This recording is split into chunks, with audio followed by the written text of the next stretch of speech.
So yeah, that'll be the more proper name. Haudenosaunee, formerly, commercially, I should say, known as the Iroquois Confederation. Um, and just a little more background. Now, you see when you look it up on Google or Wikipedia, they're gonna say the five civilized tribes. Matter of fact, let me go back to that so you can see that flag. So to see the Haudenosaunee Confederacy flag, see the great law, the great tree of peace. When you look up the Iroquois Confederation, you're gonna see that the Constitution was called the Great Law of Peace, and we know peace is simply Islam. So this Haudenosaunee Confederation were just tribes of Moors that were practicing Islam, peace, and in the center of the flag is the Great Tree of Peace. And you plant, the Moors planted this tree to settle their petty differences because before the Confederation, we was beefing. Believe it or not, the Moors was beefing with each other, and this was common. Yeah, we had the same nationality, but we was beefing. Different clans was beefing. All right, so Atoyel, peace and love, Islam. Please, please. Hey, just real quick before I get back into that, because I got my fellow construction partner right here. So we actually in Sun Village right now. I'm trying to wait for 9 to get back, but we just walked half of 5 acres of land, and we have adjacent neighbors that we're talking to right now. 9 actually, I'm looking at her talk to one of the neighbors, asking him questions about their sewage, what they built, how much their fence costs, how much it will cost to get the fence. Um, as far as a soil test, that they get a soil test, if that's even necessary. And the reason why I'm saying it's necessary, why it's necessary, because if you have people that already are building already, just like maybe 100 feet away from our land, then it's not at risk for like quicksand or whatever. Um, the Joshua trees, they not in our way. They like we can operate 50 feet away from them. Um, so yeah, that was an update on that. Of course, Toya, because I know if you're getting busy throughout Okay, the. What'd you say? you guys found some land? Yeah, we wanted to put an offer on it last week, but Nile wanted to come through and walk the land one more time just to make sure it felt right. And it's How many because trees is on it? how many Joshua trees? I mean, it's probably about 15, but they're way on the left hand side. Mm-hmm. So it's 5 acres. So we got like all the right side is like clear. And you can build 50 feet away from the Joshua trees, you're gonna be all right. And now our neighbors, they seem like they don't even care. They both matter of fact on both sides, they didn't build something like 20 feet away. Like they not tripping. Now remember, this is an unincorporated area. Mm-hmm. So maybe that's why they doing it like that. Yeah, because most of the time, if you build, they won't say anything if you're not touching it. I'm actually, uh, You log on because I want to show them the land. Oh, okay. Okay, well, I need to get inside the car first. Okay. Gracias. Okay. yeah, the house that I'm about to buy right now, it's like a modular home on it, and it's on 1 acre. And what he told me was it's 25 feet before he built. So I don't know if it depends on the county, because that's Kern County, right? Oh, that's still considered LA County. That's LA County. Okay. Yeah, just look up the codes for LA County, see what they say about the Joshua Tree feet. Yeah, no, they say 50 feet. Yeah, we did some investigation. But the land you talking about, that's considered San Bernardino or Riverside County? Where you at? Yeah, that's San Bernardino County. Okay, yeah. But yeah, I think you are right. Yeah, it probably is 20, it's 25 feet out there, but yeah, out here they said 50. But in any event, Hmm. we clearing the land though. Like it's way it's a little. He does everything. They have a tractor and everything. Uh, Oh yeah, now I just spoke with somebody that got a tractor that can level out our land just right now. got a business. Yeah, so we just making connections, but What you want to? no, log in because my background got the flag on it, and I don't want to log out and log in just for that. So if you can just log into your phone and then just show the land real quick. Islam, or you're breaking up. Islam, what about now? Is that better? Islam, I'm back.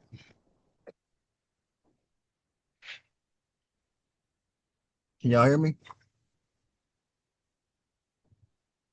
You're kind of broken up. What about now?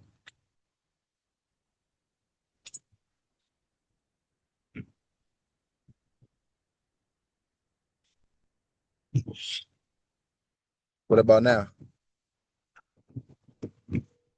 Sounds great.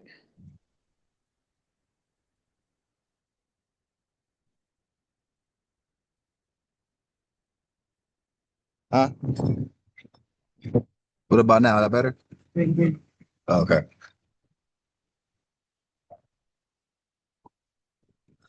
Mic check, mic check.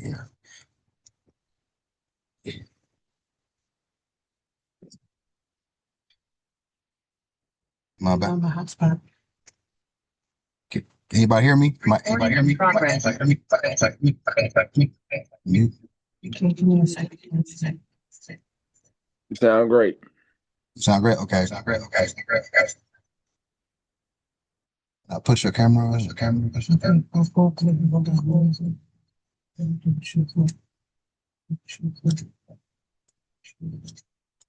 I'm good with my hotspot. With my hotspot.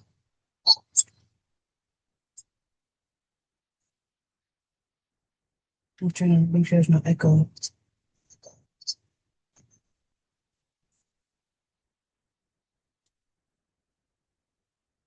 Trail Islam. Trail Islam. Because my Yeah, your volume. Turn your volume down. You good? Shalom and love. How you doing? How's everything going? It's been good.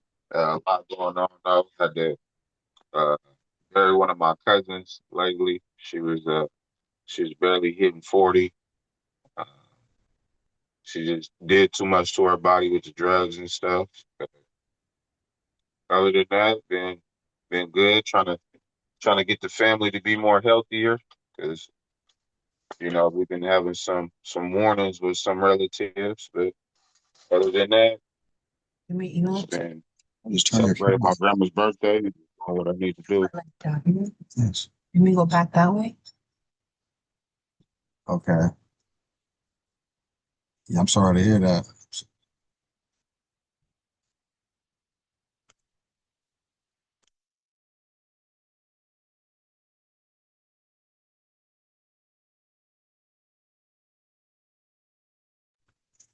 Um,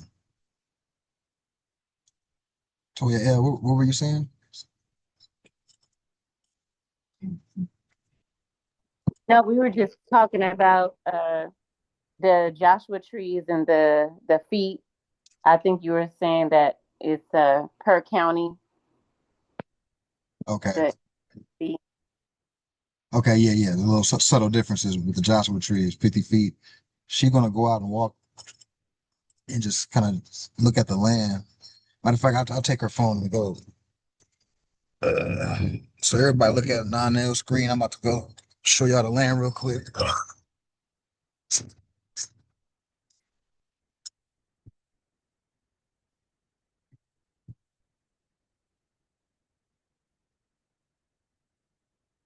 You can flip the camera, it was too blurry.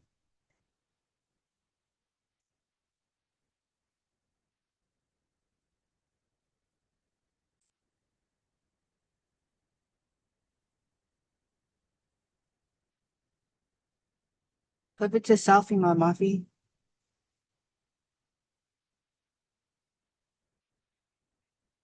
Wait, do what? If it's too blurry on the outside, flip it to selfie mode. That camera might be better. You just oh, 1 second. Bear with me.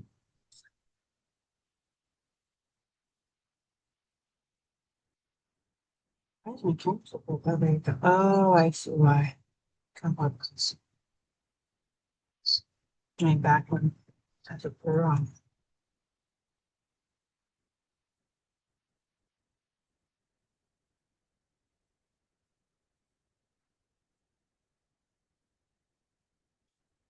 Good try.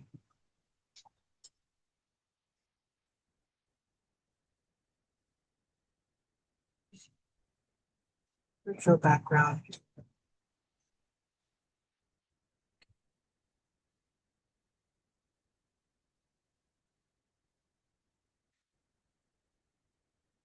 There you go. Okay, here we go.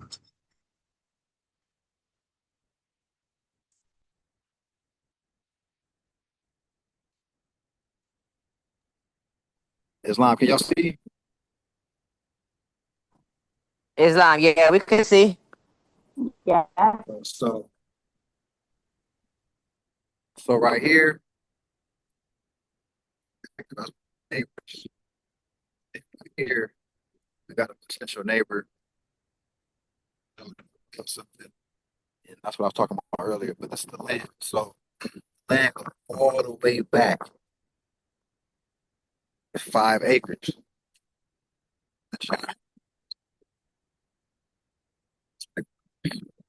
All this side right here is clear.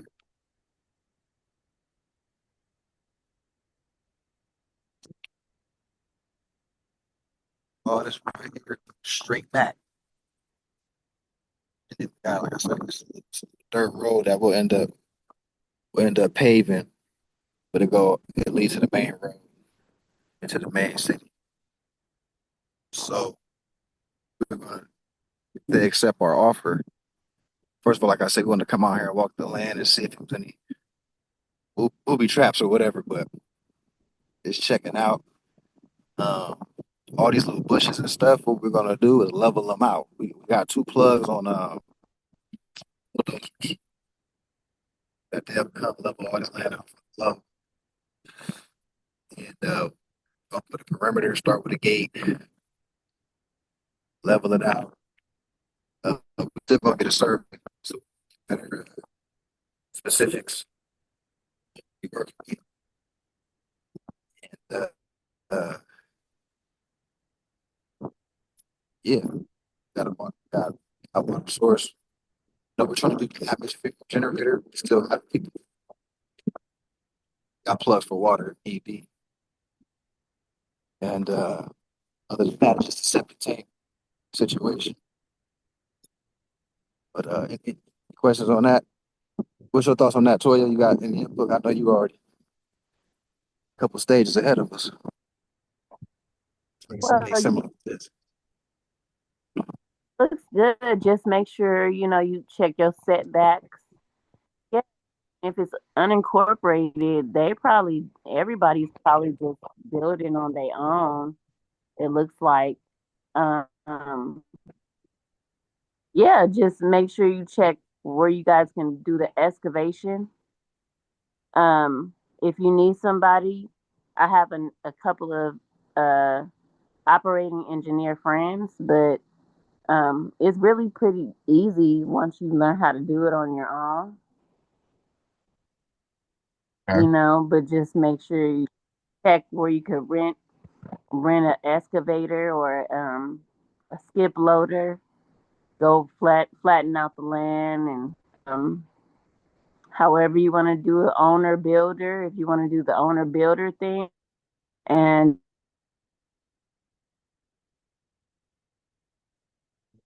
Now, when you say I owner, know you want to get us out to hire a survey. when you say owner builder, what do you mean by that? What would you say? When you say owner builder, what do you mean by that? Owner builder is like not hiring a contractor. You do it owner builder, and just follow the permits. You know what I'm saying? Get your permits and follow the codes.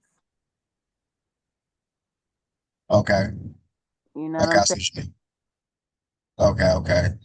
That's owner builder. But if you want a contractor, which right, I'm kind of in between trying to get my general contractor license or my real estate license, either one. I'm in between those two. But yeah, if you have any people that are contractors that can sign off for you, if you're, because I know you're trying to build a like a duplex type of thing, right? Or multifamily or multi. Yes, yes. Yes, your first thing, hire the surveyor against it, operating engineer that surveys the land, soil test the land, and he'll flatten out the land for you. Or you say you know somebody that'll do that? I know somebody that just will flatten out the land for you. Okay, okay, okay. Yeah, but like I said, you could do it on your own. Like literally, you could. It's not hard to flatten out that land. It's kind of desert like, and you're gonna have to be on the floor anyway, picking up all the debris. Okay. It's gonna have like two people on the floor picking it up as you flatten it out. If you want to learn elevations, I could teach you how to do the elevations in order to flatten out the land so it all could be leveled. Um, but yeah, your best bet is because you want it permitted and all that to hire a soil a operating engineer surveyor. And then most of the time for that county, like if you go to the LA County Planning Department, they'll give you a list of people that they work with already. Or if you go to the city, whatever, I think it's what Sun City you said. It'll be the county because it's unincorporated. Yeah, Um, yeah. You yeah. go to the county, ask them. Sometimes they'll have a list of people that they already work with, Uh, and then they'll give you that list. If not, you could just look on like Craigslist or Facebook Marketplace. Sometimes has people advertising themselves, and then look for a surveyor, in your area, so you can get it soil tested and surveyed. okay. Okay. From your experience, how much does a survey cost for like maybe well we got 5 acres. Yeah. Um, it depends on the surveyor because they do it on independently most of the time. So they'll charge to soil test. I know it's like 1 to 2 thousand, and then for it to be surveyed, I think it costs all around that amount as well. For them to flatten out the land, that will depend on the operator. One person told me 5 acres, $2,000, but that's where I'm at. One person told me $2,000 to flatten out all my 5 acres, and I didn't do that. I just bought the equipment myself. It's this company by my house. I mean, by my property that rents out skip loaders for like $250 a day, and I had it for like a day and a half, and they only charged me for one day, and I did it on my own. So that's what I'm saying. Like you can literally just do it on your own, and then and have like left, you know, um, make sure everything is all level. But you can also just plot out where you're gonna build whatever you're gonna build, and then do it like that. Like just flatten out for right now. You don't have to flatten out everything. But yeah, your first bet is to just call the surveyor first, because that's going before you even start building, they're gonna want to do that. They're gonna want to survey the land and all that.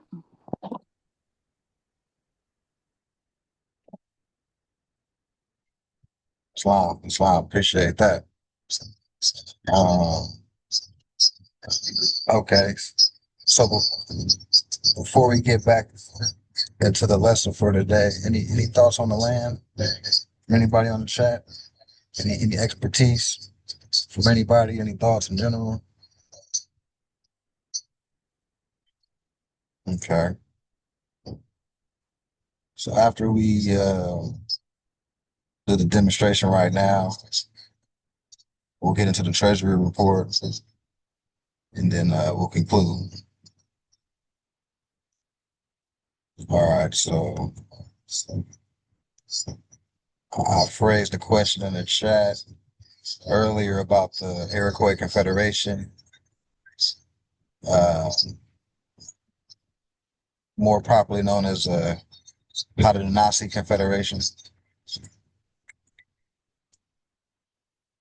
Just a quick recap that these were Moors in the areas of now what's known as Canada down to Ohio. Today, you would call that area the Midwest. This was the Moors that settled their petty differences and planted the great tree of peace. Can everybody see the screen I'm sharing now? Oh, I'm sharing again. Where it says Haudenosaunee Confederation. Can everybody see that?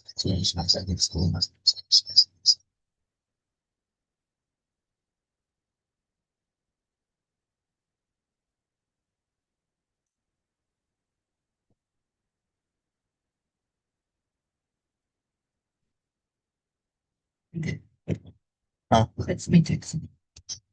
Can everybody in the chat see the screen that I'm sharing?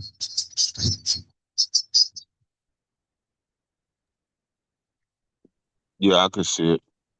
Okay. All right. So this great tree of peace is symbolized in the flag right here in the middle. Peace and Islam is the same. So we're talking about these quote unquote, what most people call our people Indian tribes. You see that was into peace or Islam. I want to give a little more background. This is background information I want to give before I dive into the main demonstration. So here's that flag again. And you can see the parallel between the 5 points: love, truth, peace, freedom, and justice. And you can see the symbolism or the parallel with the Iroquois Confederation flag, symbolizing putting our petty differences down the Europeans were starting to come over here, the Anglo-Saxons, we had to unite because it was starting to be a change of the guard on the land. All right, so we had to settle our petty differences. The reason I'm approaching it like this because a lot of our people look at the indigenous clans and tribes that were on the American soil, for one, as Indian. Well, everybody in this chat understands that that's not the case, but I feel this will help when you're talking to people, friends, and family discussing indigenous tribes. First of all, let them know that they were Muslim and the fact that they're promoting peace, the great tree of Islam, the great tree of peace.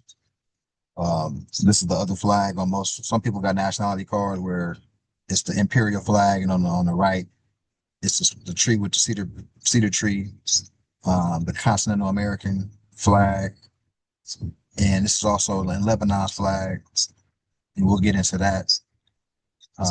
Lebanon, different parts of Iraq, but in this demonstration, I'm gonna get into how ancient Iraq was over here. We'll get into that space pretty soon.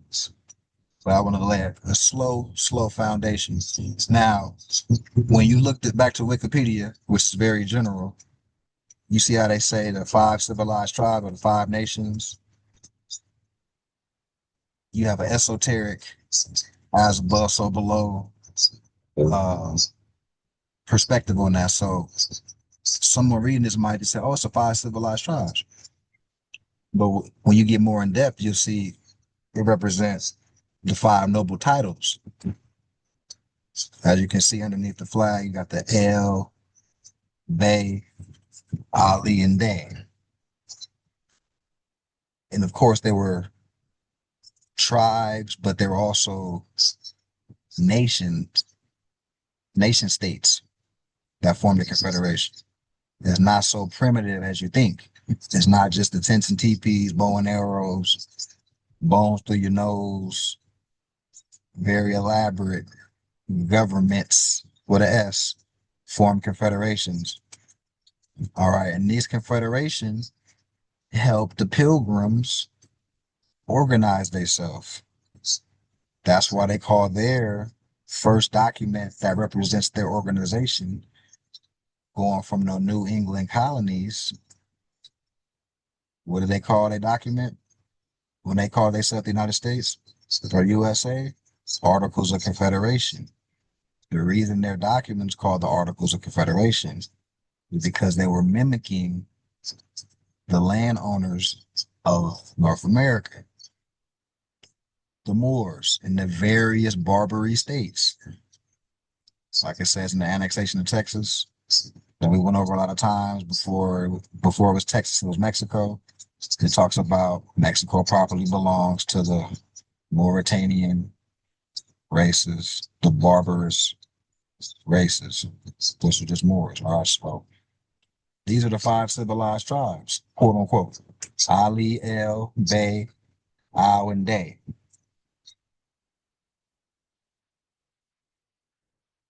Based on who's in the chat today, I don't feel like I need to go through this, what it means, but if you want me to read through this, somebody let me know. I'll read through it. But if everybody's familiar with the 5 noble tribes or the 5 noble titles means, I'll read through it. Just let me know. Somebody let me know something in the chat. If this is old news, I will keep going. Just let me know.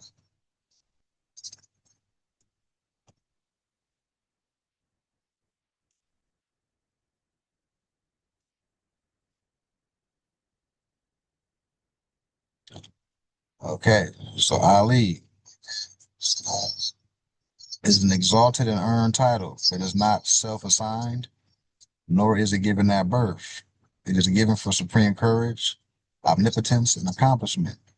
El, usually given to women, creators of law, legislative branch of government, Congress, the 7 Elohim, the creative planetary forces having an effect on Earth. And this corresponds to the 7 days of the week are the 7 ruling planets, because the energies from these planets dictate a lot of things. All right. If you Cancer, the moon gonna dictate how you moving. Mercury, you Virgo, Mercury gonna dictate how you moving. You a Taurus, Venus gonna dictate how you moving. No, very simple. And every day of the week is governed by the energies of a certain planet.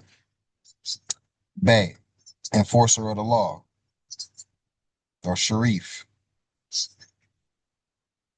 That's where you Sagamore, Sachem, chief. So that's another thing I wanted to highlight too. When every time you hear a chief of a clan, just think chic. It's just English. Master of mathematics, geometry, psychology, and science. And we can never forget that it's more is science. So everything is, you want to calibrate your mind to have a scientific perspective. And what that means is analysis, data that you're analyzing, right? Remember back in school, we got the hypothesis, drawing conclusions based on data. Everything is measurable. All right, so keep that in mind too. And we got day, master of astrology, cosmology, etc. All right, so I wanted to lay the foundation. Well, let me keep reading actually. So like I said before, they codify by saying 5 civilized tribes. They also try to portray us as barbarians. Now, we are from the Barbary, but we're not barbarians. They're using barbarian in a way like savage. But Barbary does not mean that. That's just what it got reduced to. Barbary is the empire from what they call West Africa to the Americas. Tartary will be the empire from, let's say, Russia, Iberian Peninsula, Russia to the Southeast Asia, all the Moors over there, Hindustan, stuff like that, right? So all this stuff is important to know about your culture. This is your culture. When you're doing your missionary work, speaking with the people, intelligent tone, you want to talk to the people with basic logistics. So we're not confusing the people. But once again, you first need to know the information to explain to the people. I wanted to get into some definitions. First was husbandman. And of course, this is in the Holy Quran.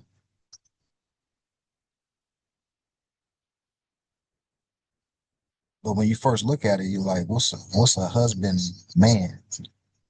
And some people might put a gender behind it. But the word husband simply means one who cultivates the land, a farmer.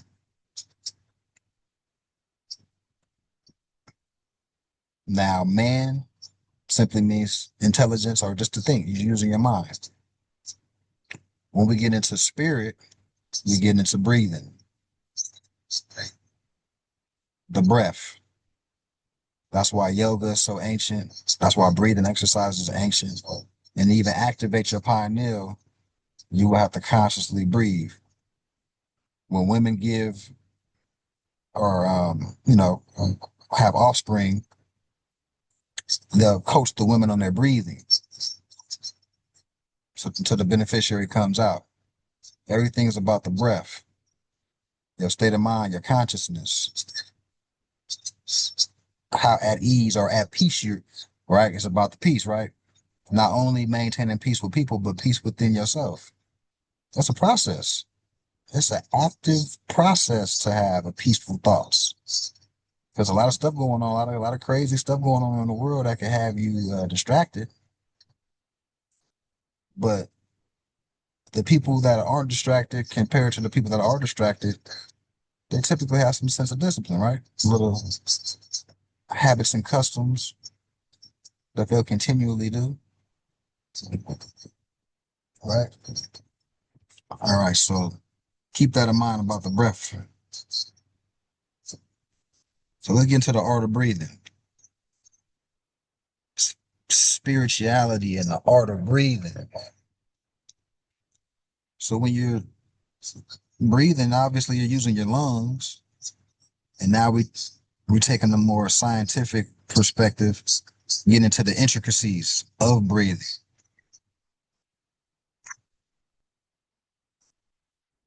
Hold on 1 second. Let me go ahead these slides in direct order.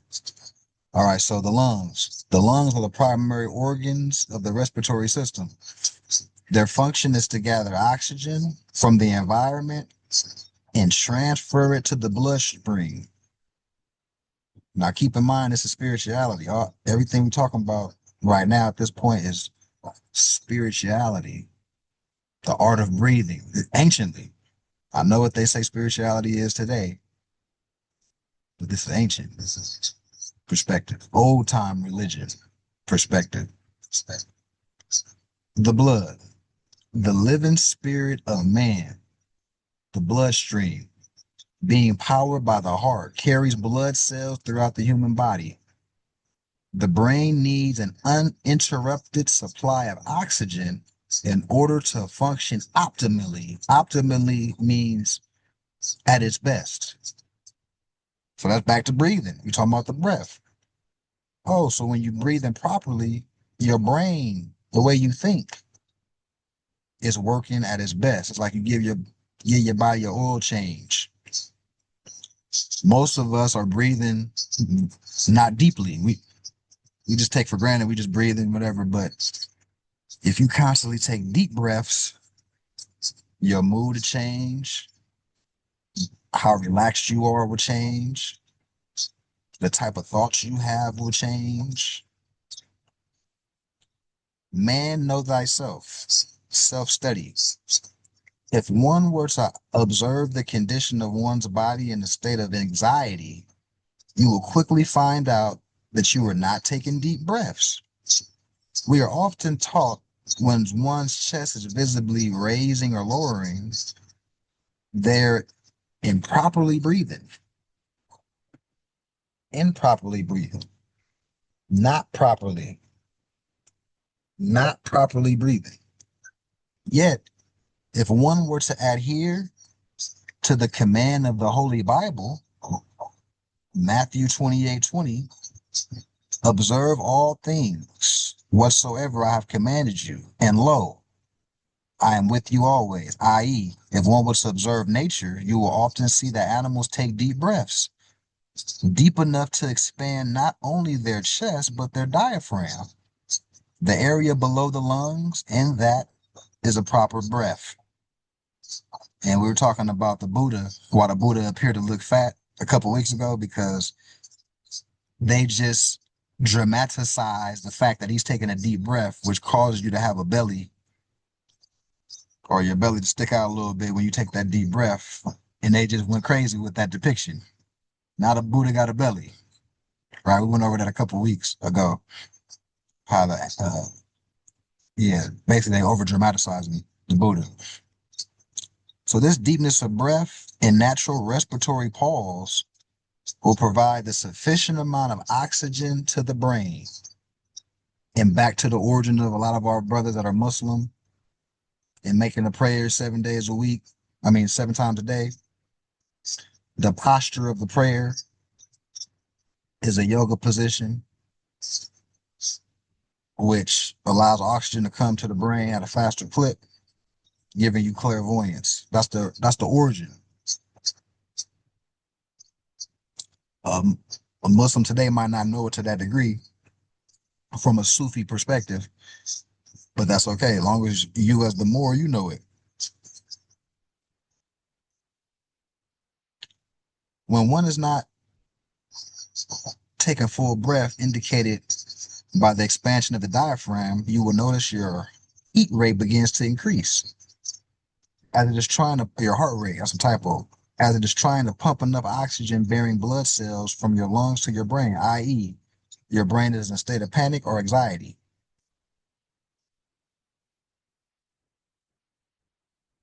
All right. So these simple things we take for granted because we're not in tune. But it's okay. That's the whole point of the whole know thyself demonstration. It's not just a cliche statement. It's levels to knowing thyself. Lots of levels. So when you're taking deep breaths, the wall of the alveolus is only one cell thick. Surfactant, a substance secreted in the alveolar cells, lines the walls with alveolio and helps keep the walls from collapsing. There are about 350 million alveoli in the lung. There are 60 to 80 square meters of surface area in the lungs for gas exchange. The air-blood barrier is on average one alveolar cell and one blood cell capillary across. So that's really scientifically what's going on in your lungs, right? That's why I say it's levels to where you can go as a more scientist about thyself. You can get very in deep about how your inner workings of your body work. And as Moors or Sufi mystics, we understood the scientific aspect. Now, most people will be like, oh, today they're like Sufi is a Muslim, but Sufi anciently is just a woolly haired one, melanated nobleman. Here's an example of a Sufi right here, the Bey of Tripoli. You see the garb, you see the scimitars, you see the feather and turban. You see the red and green color scheme, the imperial colors of the empire. And the reason why our flag is red and green as well. So this is Mehmet II, the Moor that was in rulership from 1832 to 1835. And what is Sufism? To make it a little more plain, to find joy in the heart. That's what Quran actually means. The heart. In Spanish, actually, yeah, corazon is the heart. Quran. Are you coming from the heart when you're having dealings with the people? Is your intention coming from the heart? Is it love with your actions? It's ancient. Ancient perspective. Any thoughts, comments before I continue? Thoughts, comments, statements before I continue?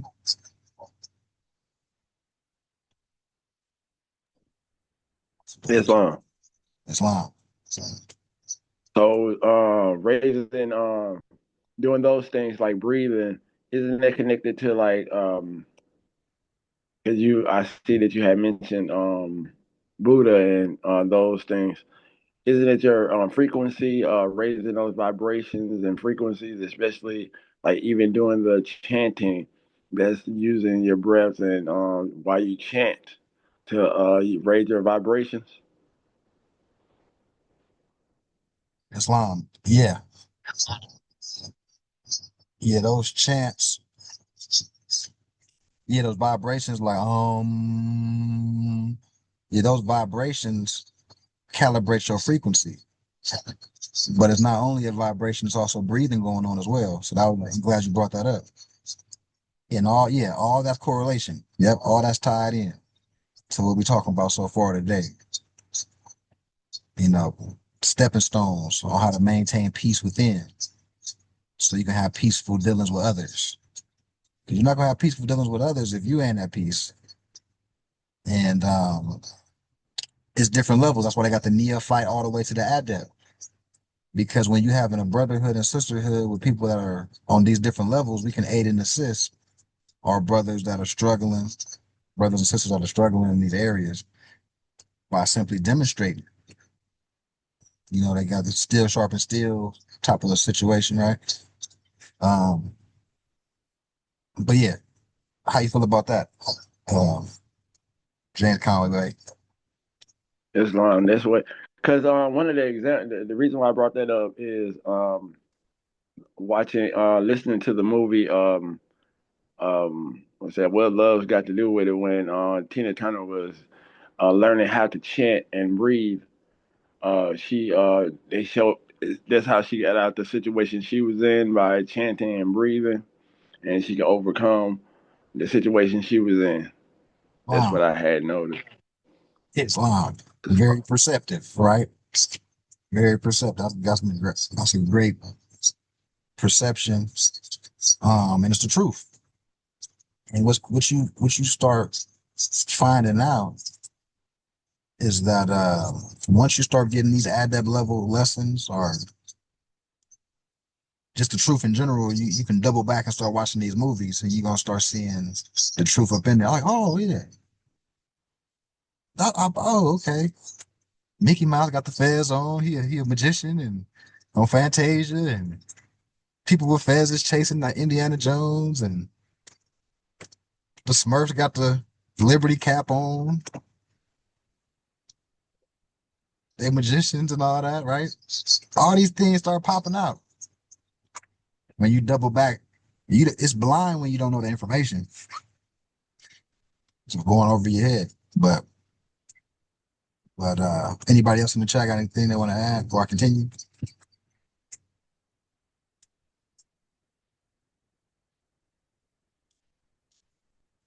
So we still on meditation. We still okay, go ahead. Yeah. So yeah, I just wanted to say a little bit of something.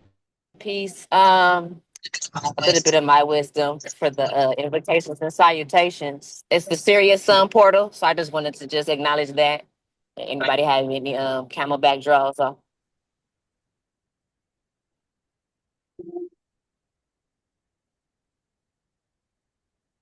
Um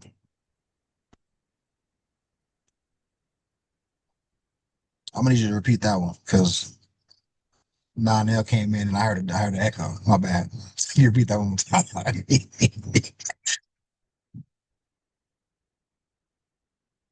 One more time for me, Kyle Thompson. I want to make sure I understand your question. Kyle Thompson, make sure I understand your question.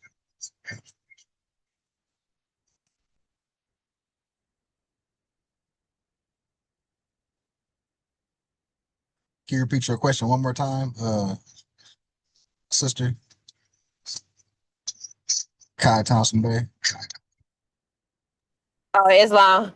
I said that I wanted to acknowledge and give some salutations and invocations to the fact that it's right now we're going through the Sirius Sun portal. And did anybody have any extra camelbacks on that draw? Oh, oh yeah, I did a demonstration July 4th, what July 4th represents anciently. It had nothing to do with the colonists coming as pilgrims and their independence from the British, getting away from the English crown and all that. It's based on what happens with Sirius, like you said. And the heliacal rising of Sirius happened on July 4th. The first time that took place with our ancestors, it caused a great flood in the Nile Valley. And that flood caused the dirt that was barren to become fertile. So what happens in the sky, just like when it's a full moon, how the tides in the ocean go crazy, the moon is magnetically drawing the tides. The same thing when Sirius and the Earth has a heliacal rising, the 0 degrees of separation, it causes a flood. And the first flood reported gave nutrition to the and fertilization to the land of the Nile Valley civilization, which now you can start having clay, making bricks. Now you can do construction. Now you can farm. So that's a more ancient draw on July 4th. Islam, thank you for that bill, brother. Islam, thank you for that bill, brother. I feel really educated about that right now. Islam. Islam. Any other thoughts on July 4th? Any other measure? Yeah, I just wanted to mention how, it like especially going back to ancient Kemet, many of our uh teachings in regards to series and the North Star and all of that is really tied to red, white, and I didn't really believe, I believed it, of course, but when I saw the actual Ceres star, when you get into higher elevation and you're looking at the star system and you see the Ceres star, and it's literally flashing red, white, and blue. And it's really, that's really ancient in regards to those colors and of course the summer solstice, and seeing that with the naked eye and the correlation that it has on our the new year too, because a lot of people consider summer solstice to be the new year as well. Wow. Wow. In regards to the sun and the connection with the sun and Cancer and Capricorn. Capricorn being the um, I think as Cancer being the gates, and Capricorn being the ex. I'm sorry, Cancer being the exit, Capricorn being the gates in astrology. It's long. It's long. Yeah. So, yeah, everything that was talked about between me, Toya, is a more ancient approach, or not approach, but looking at it from an old time perspective. Most people today, our people will be like, July 4th, that's the colonist holiday. I'm not celebrating that. That ain't got nothing to do. Right. So, you know, uh, as the noble men and noble women, the seers and the people that have knowledge from the mountaintop or whatever, however you want to call it, we become our brother's keeper with this info. Because we want to, we need the people after all. So an intelligent tone on all these matters that help unification. You know, I just want to put that out there. Um, I was trying to show ISIS, but my computer not working. But pretty much, I don't know why my computer tripping, but ISIS are a set. Look those people up and go to images. Um, you're gonna see a sun on top of the head of ISIS. So ISIS is just a representation of Sirius. So I'm gonna put that out there too, as well. Uh, all right. Any other thoughts before I continue? So, oh, and then the brother Treyel put something in the chat, confirmation on the star flickering red, white, and blue, which is exactly the color scheme of the Star Spangled Banner, etc. Right? So everything has an origin. And like I said earlier, the reason the pilgrims who disconnected from their mother, the British and English crown, they didn't want to be under their rule. Their Independence Day, their observation of the Moors on the American soil, how they had confederations. That's why they call their stuff the Articles of Confederation, of how that was the start of their organization. So they took our organization to get an idea of how to organize. The reason they named their document Articles of Confederation was based on the Iroquois. So I'm just tying this back to that as well. So back to the meditation and the breathing. Remember, we're talking about the spirit is breath. Got into the lungs. We got into peaceful state of mind. So what is desired in meditation? What is desired in meditation is used to connect the higher self. chapter 35 in the Holy Quran, circle 7, speaks on, and I quote, there is but one Allah, the author, the creator, the governor of the world, the almighty, eternal, and incomprehensible. But thee have imbued thee with reason to maintain thy dominion. He hath fitted thee with language to improve thy society, and exalted thy mind with the powers of meditation to contemplate and endure his inimitable perfections. Oh, praise his goodness with songs of thanksgiving and meditate in silence on the wonders of his love. Let thy heart overflow with gratitude and acknowledgement. So meditate in silence, deep breathing, clearing the mind, connect with the higher self. The very use of language and prayer is considered to be very powerful for Sufis. Once spoken, words cannot be unsaid nor taken back. Once a sentence escapes from our lips, it's as if our fate is sealed. The principle of ebb and flow is the reason why you may have heard, be careful what you wish for. This is the principal reason why it is said, if one is to spell a word correctly in Arabic, your blessings will be tenfold, as casting correct spells, either verbally or written, will direct your fate. So now let's take the spiritual breath, having a peaceful state of mind. Now what comes out your mouth gonna be a little more intelligent, a little more thought out, because you're in tune. All right. So I want to go into that space as well. Now, oh,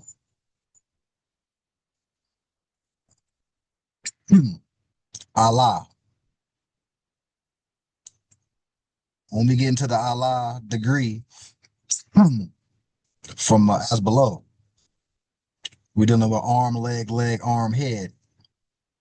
Of course, we are not Allah, but Allah is within us. We're truth and falsehood strangely mixed. So Allah is within us, and we have the carnal self.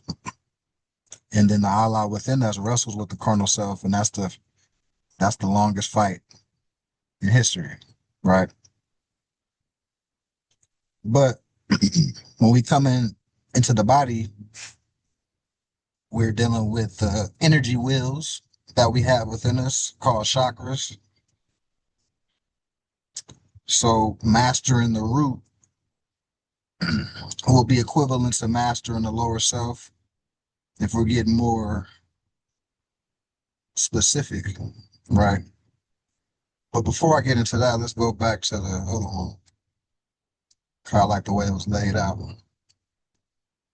And then any thoughts, statements as I'm looking for this, please.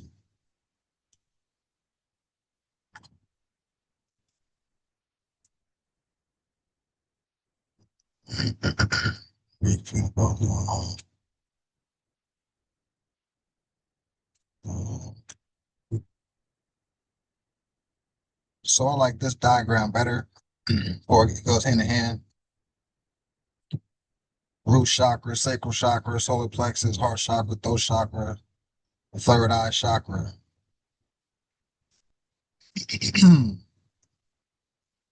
So they codify it by saying the 5 civilized tribes. They also try to portray us as barbarians and savages. Yet, if it weren't for the Iroquois Confederation, there would have been no First Continental Congress nor a constitution for the Pilgrims. Those 5 titles of nobility are Ali, Al, Day, Bay, and El. Check Congressional Record, House Joint Resolution 75, which talks about the right for us to use our noble titles. So Prophet Deganawida name, and whoever doesn't know who Deganawida is, one of the. Okay, we back online.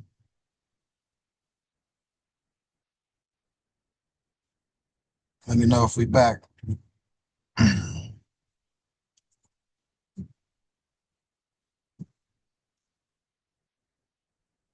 Mic check. Are we back? Everybody can hear me? I know we're going in and out because we going through this desert here. Am I back? Mic check. We back? We back? You're in. It's on. Okay. Yep. All right. So I switched up the hotspot, so hopefully that works better. Um. Okay. So back to the Iroquois Confederation. Just double down on these were the people that pretty much lay the motto for the Pilgrims. So in their organization, First Continental Congress. And keep in mind, through this transition of First Continental Congress and Second Continental Congress, we have 8 presidents. John Hanson, one of them. All these melanated presidents that were supervisors to these pilgrims. All these melanated presidents were supervisors.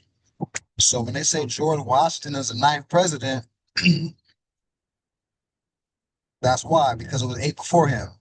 Now, of course, they're going to say he was the first in commercial settings, but he was the first pilgrim president to be an ambassador for that new thing that got created called the United States. But it took 8 Moorish presidents to supervise them to make sure they were organized enough to be their own entity.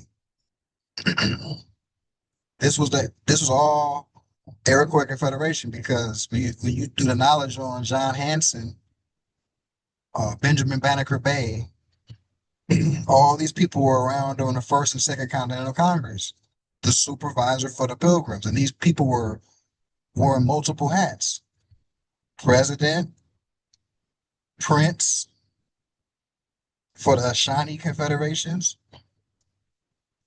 tied to the land, prince, emirs, sheriffs, also president, First Continental Congress, helping the Pilgrims get organized. That part of history must be clearly comprehended, because a lot of people have questions like, "Oh, how's America Morocco, and how's this the empire?" And okay, most people know about 1956. That jurisdiction got created by the French over there. But also, Noble Drew Ali is talking about our flag. His pictures of Noble Drew Ali and next to the secretary in front of the flag. So even during this time, this was before the kingdom. Noble Drew Ali was alive before the kingdom of Morocco, and he's talking about our flag behind me. So this is how, with an intelligent tone, you could talk to the people about how this is Morocco. Of course, the treaty itself, Treaty of Peace and Friendship, of course, is between the Emperor of Morocco and the United States of America. So when you go back farther, though, the reason I like to go back farther is because most people know about the Iroquois Confederation, or the quote unquote 5 civilized tribes, but they're not going in depth. How it's the Haudenosaunee, how it's these are Moorish tribes that helped the Pilgrims get organized. And they had noble titles: Ali, Al, Bey, Day, and El. Brother Hassan, Islam, peace and love. This is what Islam, Islam. So this is imperative, and this is from experience of talking with people. Moors have a problem. Not gonna say all Moors, but no, forget Moors. The people that got questioned for Moors on how this is Morocco, how's America Morocco? There's not enough Moors intelligently talking about that.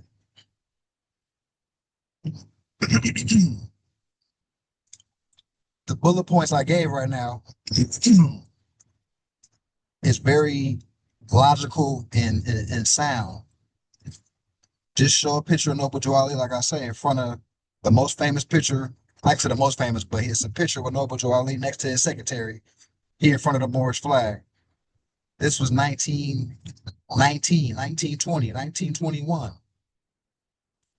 The Kingdom of Morocco was not established at this time. The 101 questionnaire, he's telling you what the flag is. Red flag with a green 5-point green star.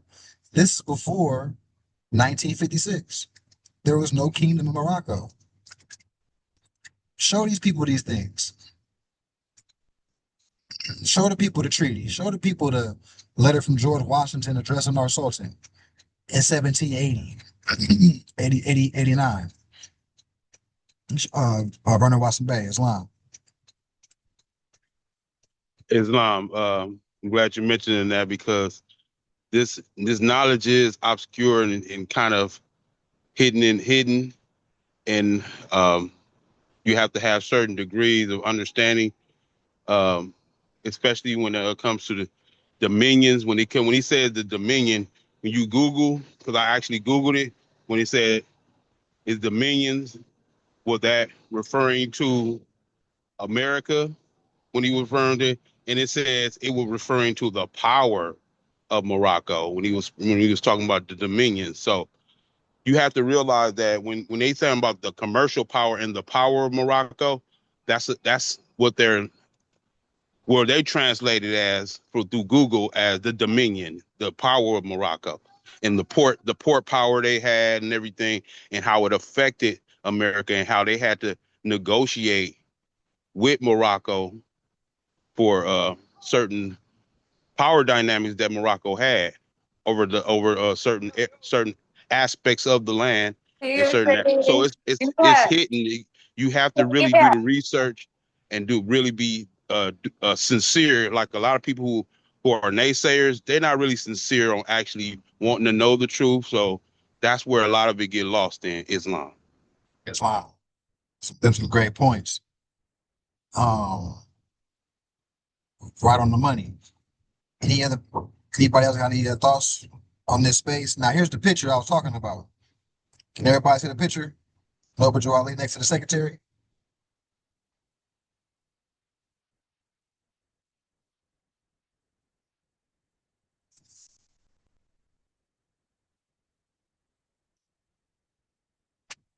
Can everybody see the picture that I'm sharing? Noble Joe Ali next to the secretary. The flags. I see it, Mafia. I see it. Okay. So this is what I'm talking about. This is 1928. There was nothing known. It wasn't even called the Middle East. The term the Middle East wasn't even created at this time. Kingdom, Morocco, Israel, Egypt, over there, none of that stuff existed. All right, so keep these things in mind when we're speaking with the people about the paradigm. Islam. Islam, James Conway Bay, you got something?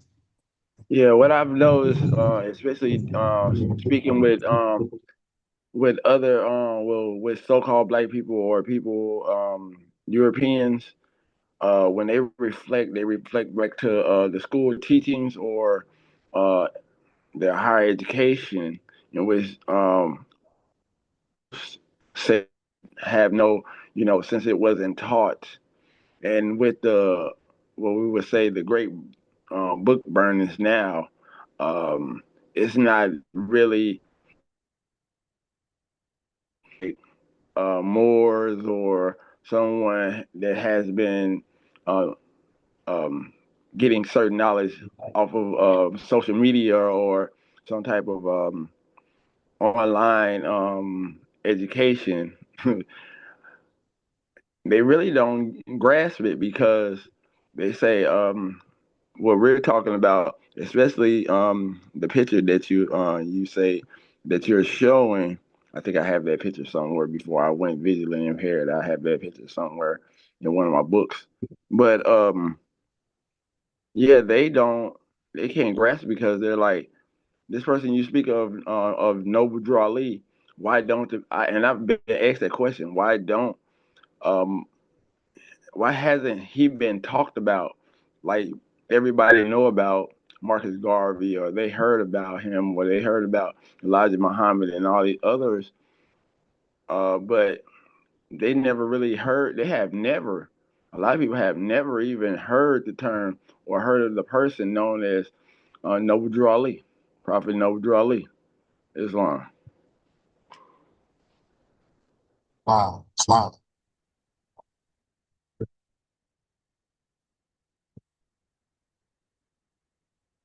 Okay. These great points.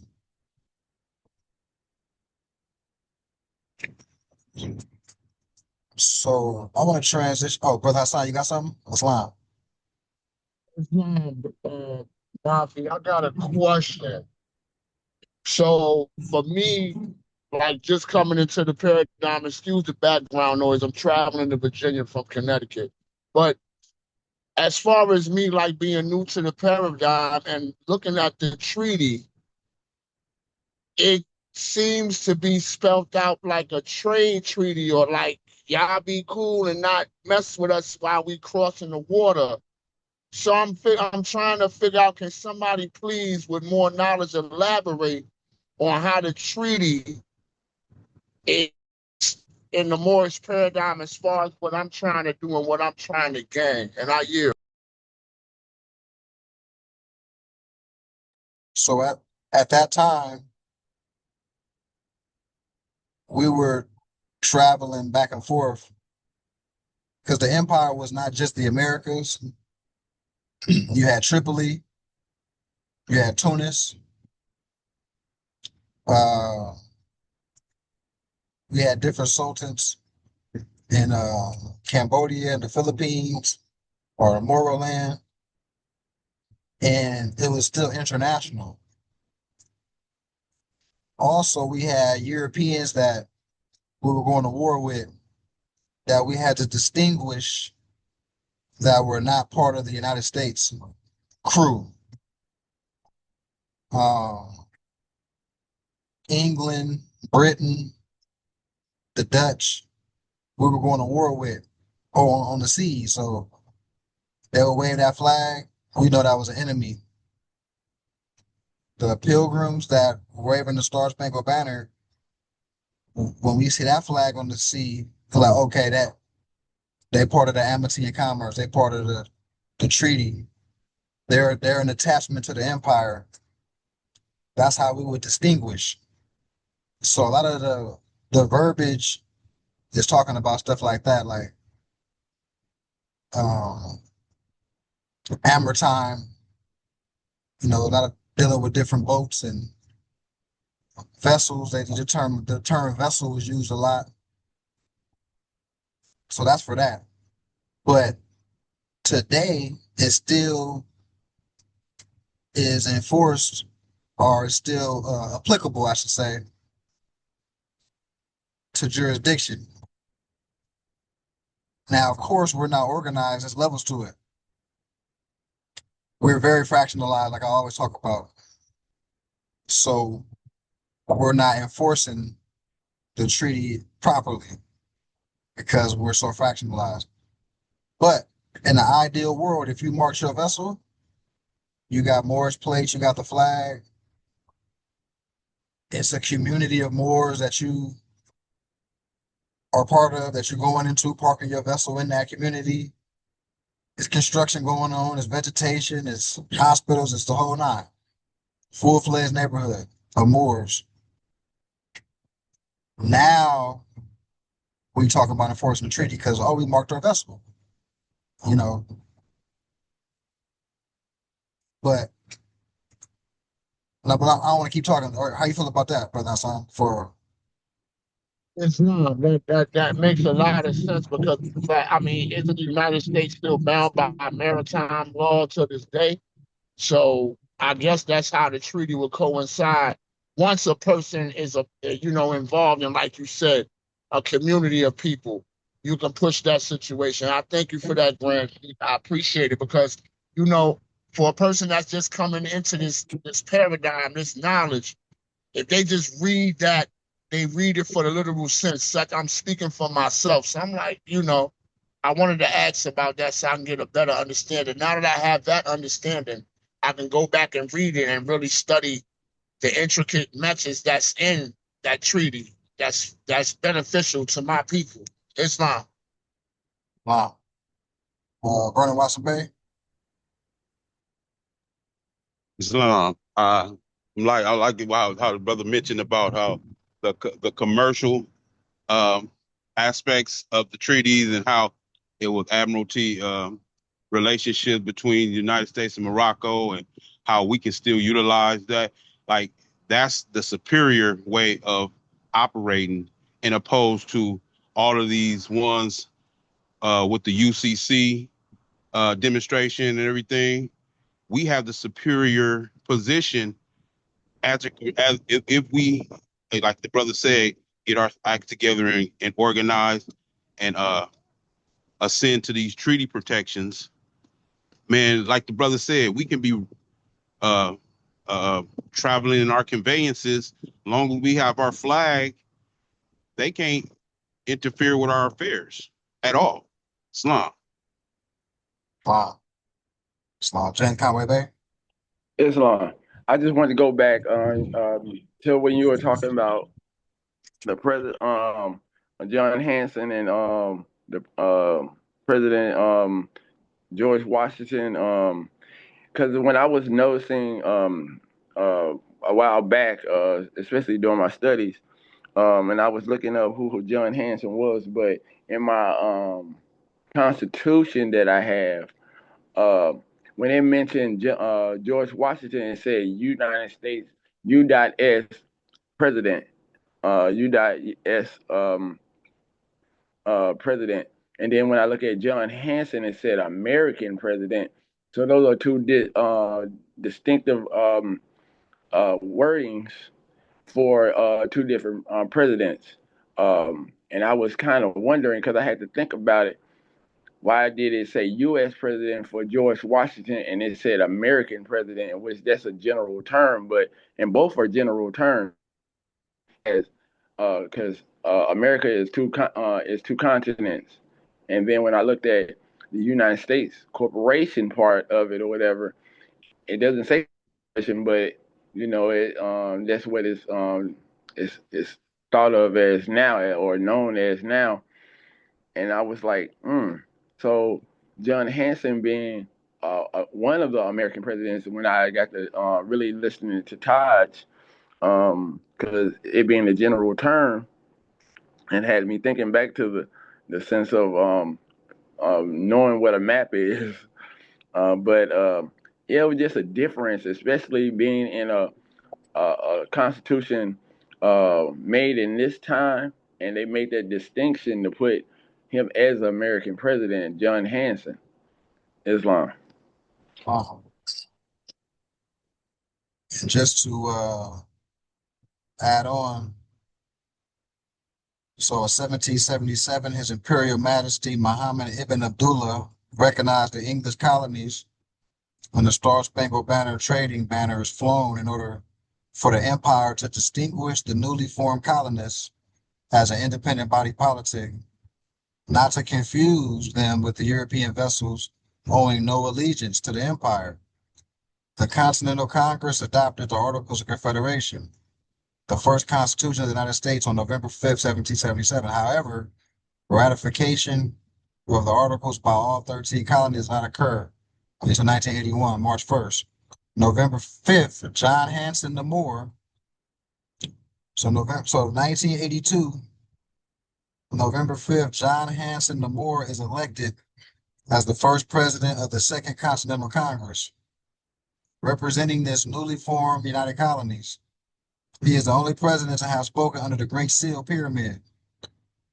The president of the Continental Congress was mostly responsible with handling correspondences and signing documents. Hanson served into 1782. So this just a little more elaboration on that. And then you got the second president, Elias Boudinot. These are all melanated Moors. Thomas Mifflin, third president. Fourth president, Richard Henry Lee. John Hancock, fifth president. All these melanated people. Nathaniel Gorham. Arthur St. Clair, 7th president. Cyrus Griffin, 8th president.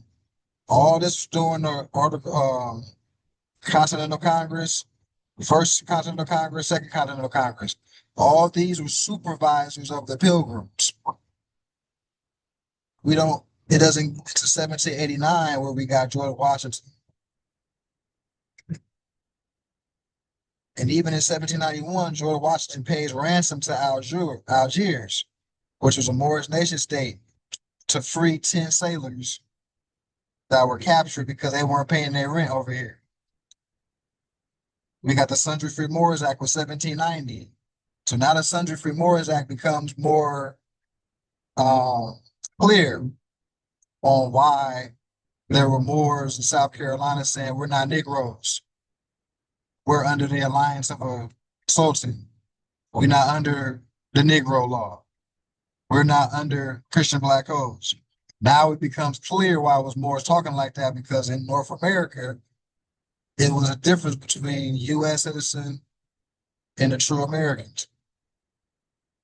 So this will go a little more depth in that.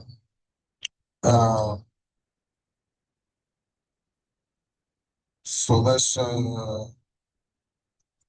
go back. Anybody got any thoughts on that before I go back to where I was at?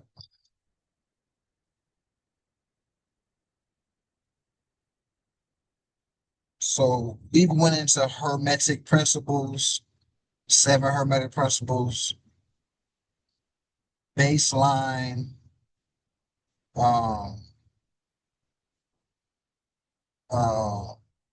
culture, baseline culture.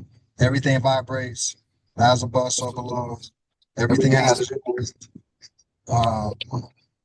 everything vibrates. Law of correspondence, right?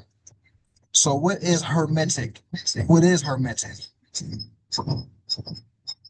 All right, so when you see the word hermit, think of a crab. The crab is known for its shell and their ability to seclude themselves or use their shell as a defense. When they grow, they will shed their old shell and move into a bigger one. The word hermit has been defined by Google as a person living in solitude, as a religious discipline, synonymous with loner, etc. So 40 days, 40 nights, you in solitude, you're by yourself in nature, you deeply breathing, you meditating in peace, away from distraction, you tap in to know thyself. All right, so keep these things in mind.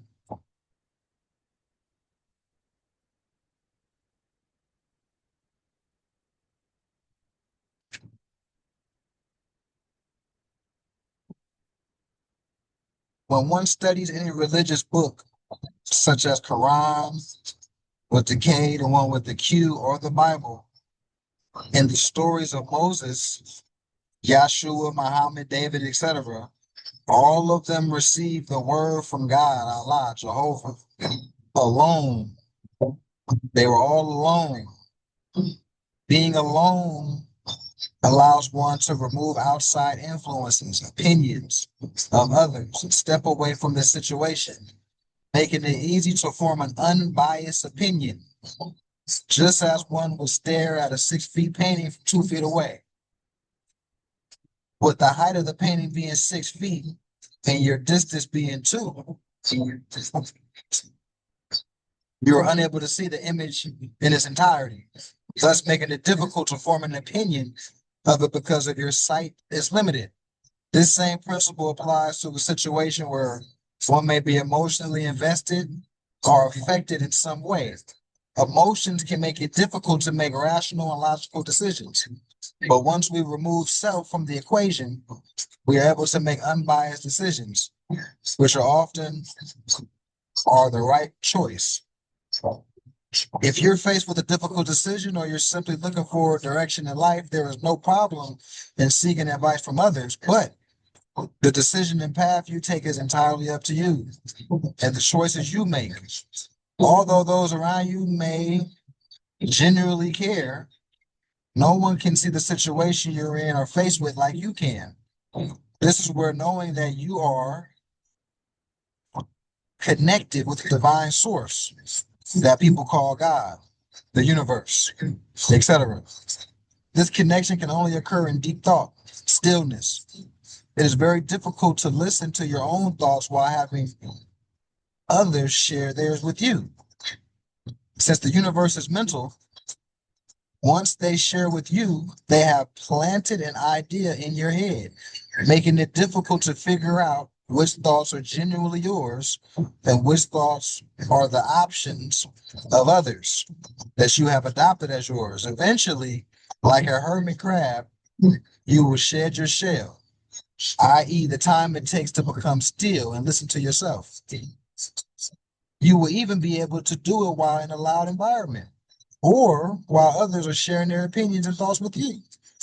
You become a master and are able to block out all unwanted noise. Let's translate this to the Quran. Chapter 8, Allah's meeting place within man is in the heart. And in a still small voice he speaks. And he who hears is still. And all the people said, teach us to know the Holy One who speaks within the heart, Allah, of this still voice. All right, so everything ties back to the Hermetic principles. Everything ties back to know yourself. Breathing, being in peace, isolation when necessary. So you can understand what's going on within. Now you'll be better fit to be an ambassador. You'll be a better fit to become your brother's keeper. Any thoughts on that? Comments, questions, statements?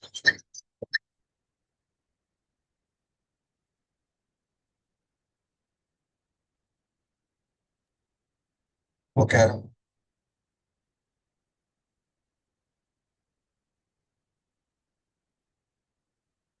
Let's go. I want to cross-reference the Holy Bible, Genesis chapter 1:14. And God said, let there be lights in the firmament of the heaven to divide the day from the night, or the sun from the moon, and let them be signs for the seasons and for the days and years.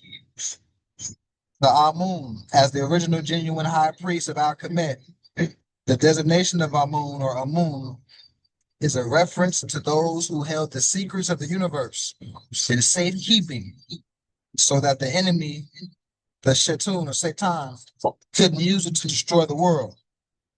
The word itself, Aman, is derived from Salaman, carrying the meaning one step further as those who hid the secret code of the awakened spirit. The term Egypt itself actually symbolizes the complete lack of understanding the Greeks had concerning the mysteries of life. The true name for what we call Egypt is actually Alkemet, and of course Hekupta, with the term Kemetic mysteries being a natural extension of its proper name. Kemet, chemistry. So let's think about chemistry. What is chemistry? What's chemistry? What is chemistry? Yeah. I think it's a study of interactions. Study of interactions. Anybody else in the chat know what chemistry is?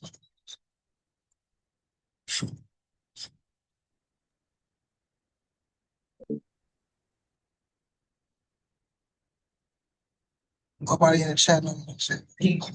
It's like the study of molecules, the study of I don't know, the study of molecules, how they made up, atoms, I don't know. Okay. So that Is it like chemistry? Like, are you talking about chemistry like as in like working together, like kind of like flow state, like that kind of chemistry? oh, this is science. But you're right too. But when we was in grade school, when we took chemistry, what was that dealing with? Chemistry is alchemy. Alchemy. Okay. Okay. So we're dealing with interactions of things on on a molecular level, right? Okay, that's a combination of everyone's answer. Combination of everybody said, right? All right. So why you think comet in chemistry, which is a more ancient name for saying Egypt, and of course we could say Ikupata as well, or Tamaray, the land of the Moors, as well. But why do you think commit in chemistry was synonymous? Chemistry with the people. Chemistry with the people. As within, so without. So without, okay. Yeah, I like that. That's like a molecular level. So you in tune with yourself on a molecule level. You've diagnosed yourself, you understand your inner workings. Now you're dealing with the people. All right, so more is science. Chemistry, that's both science, right? So I'm trying to tie some parallels together on why we had all these dynasties and empires and why we were so great. Because we knew how to work with each other in a scientific way to bring about results. All right, so You have to understand yourself first. gotta understand yourself first. In forgiveness. All right. All right, so the Greeks easily bamboozled into a paranoid mind state that resulted in a total disrespect towards what they didn't understand. Adopted the term Egupta, meaning the hidden ones with the secret code. Those being initiated into the Egyptian university system would enter the Kemetic temples to see the inside of the stars in the sky. When you entered the temple to learn the mysteries of life, you walked into the cosmos and merged with the universe. Henceforth, the origin of the word university is reference to college campuses. Interaction with like students. Right. So now you understand why things are called universities, because everything goes tied to the universe. Of course, until we talk about it in this space, it's going over people's head. That life philosophy is all about understanding the heavens and how it's connected to you having this carnal experience. You are the temple. The temple is the cosmos, and the cosmos is you. The Egyptian university system represented a powerhouse of knowledge and wisdom that flourished throughout all of what is understood as the Asiatic nations, spreading up into Asia, all across Arabia, down to the continent of Africa and across the Pacific and Atlantic Oceans, of all of America in the Western Hemisphere. And what I read right now is a quote from a book called The Moor, the Mason, and the Alien.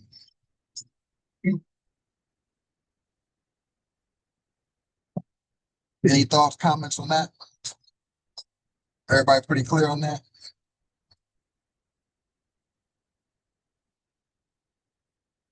And as we're talking about this, think about missionary work, ambassador work, talking to people about more science, about the paradigm from a more broader perspective, not just as a religion, as the Moors are a religion. It's a nationality of people that have an illustrious culture. We're just going into the culture. We're just going into the culture.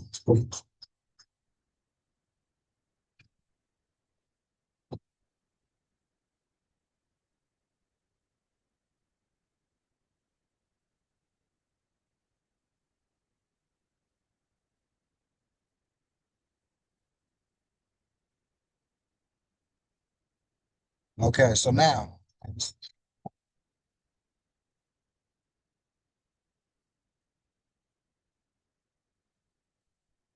Moors, also known as the MAOS, the Maos, the Cat People, the Master Mariners, The Moors represent the family of man as well as its spiritual and cosmological legacy. The phrase family of man is a direct reference to the people of quote unquote color and hue and their sun-kissed people of earth. The term and designation of Moor was a multifaceted origin of lots of mariners of the sea. Henceforth, the term maritime law. It is in the word itself, Moor or Mars or maritime law, master mariner or traveler of the sea, as in the name Maria, means of the sea. The mariner of the sea is the master of the world. And it's not a surprise to find out that the word Moor is cosmological variation of the word Mars, as in the planet. So the term Mars of the sea carries a layered meaning referring to the cosmic sea of the time and space and its relationship to the oceans of life on Earth, the polar caps of Mars and the frozen seas of Europa, to name a few. The cat people in Spanish, now the cat people. Now, just to give a little background too, when you start studying the Olmecs, they had societies called jaguar societies. They wore leopards on their head as headdresses. I mean coats and stuff like that. The jaguar is indigenous to the America, specifically, or most pronouncedly in Central and South America, Mexico, but in North America as well. So I want to give a little background. So the cat people, in Spanish, cat is pronounced gato, which is where we get the word gate. As such, the cat energy represents the pharaoh's gateway to the other side, with the word pharaoh representing the house of light. This reference to a house or temple of light, spark, or flame falls right in line with the Temple of Solomon. It's no accident that the alternate Moorish designation of Mao, an obvious variation of the word Moor itself, tends to carry a pronunciation very similar to that of the word meow, how the cat says meow. On top of that, something of great value concerning certain cat-related geographical and cultural designations was brought to my attention by the mentors in 2006.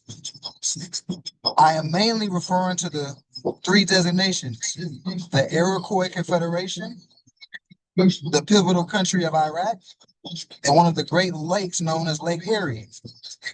Some of you have already picked up on where I'm going with this, so remember, we tied in, we're talking about the Iroquois Confederation first. We talk about the cat people. All right, so let me keep reading. So the Iroquois Confederation representing the foundation of a republic form of government in the Western Hemisphere. The Iroquois Confederation served as an official provisional government for the fledgling 13 slave colonies during the post-Revolutionary War period of transition after the late 1700s. They are the ones that fostered the original dark-skinned American presidents in this changeover period, long before George Washington ever stepped into the White House.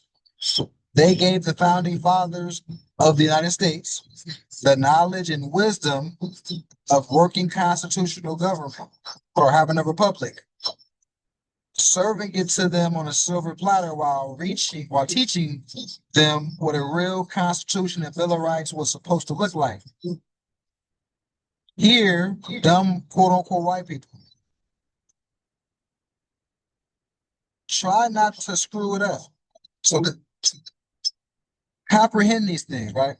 So understanding the historical significance and major role of the Iroquois played in forming the United States of America, it should come up as no surprise that the word Iroquois means cat people. So the Iroquois means cat people.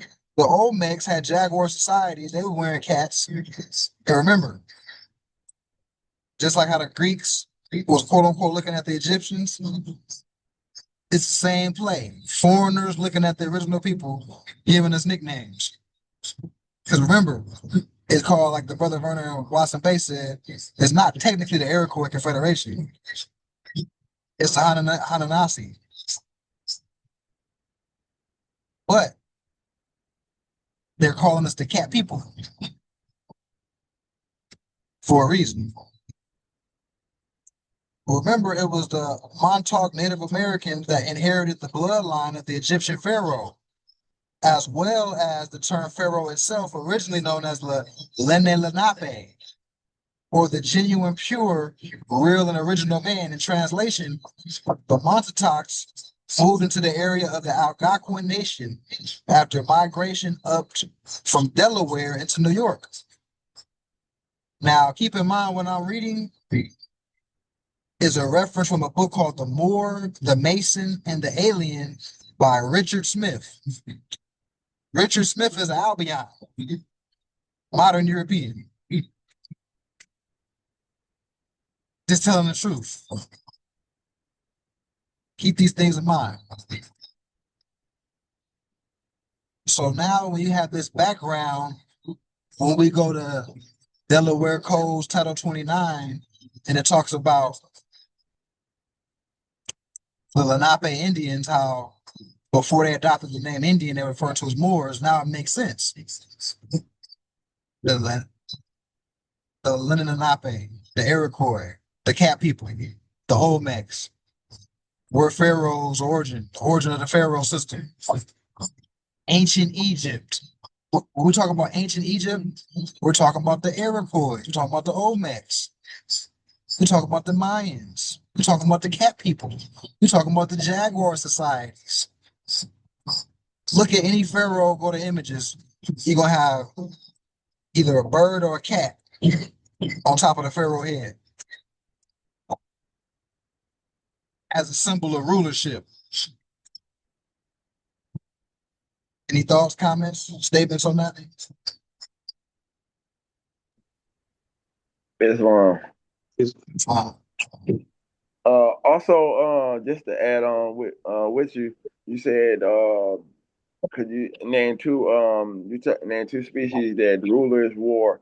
Wasn't it also the serpents that they also were? Oh, yeah, they were serpents as well. Yes. Yeah, absolutely. Matter of fact, they were both. Um, yeah, the main headdresses were serpents, cats, and leopards. Yes, because I was thinking And about that birds. when you were saying about the rulers, and I was thinking about that the movie Conan the Barbarian with James Earl Jones when he was wearing the Sphinx, the serpent on his forehead, well on his head, being a ruler in that movie. Yeah. Islam. Islam. Islam, bring about spirit. I would encourage the Moors to study the Treaty of the Campone Treaty of 18, if I'm not mistaken, 1856, 1865 or something like that. But the Campone Treaty was the first treaty of a peace agreement between the United States and the indigenous tribes. So you can get a understanding of the relationship between the United States and the indigenous tribes. Islam. Trey, you have something? Oh yeah, I was just gonna say when we was talking about the serpent, the cat, and stuff. It also made me think of with Judah, with the tribes being represented as a lion. That's also kind of kind of cat like. So you just made me think of those connections right now. Yeah. Islam. So I'm talking about you right on the money. Yeah. Islam. Um, So guess who was also in the same vicinity? The Iroquois Confederation. The connection between the bloodline of the pharaohs and the Moorish designation of cat people is astounding. In terms of linguistics and etymology, everything is in the name. So let's break down Iroquois into a compound. Ero and quois equals cat plus people or nation. So when we say Iroquois, we're saying cat people or cat nation. Now, the Great Lakes, one of them being Lake Erie of the Ero, with Lake Erie, the Lake of the Cat People, being the same geographical location. So just more background on that.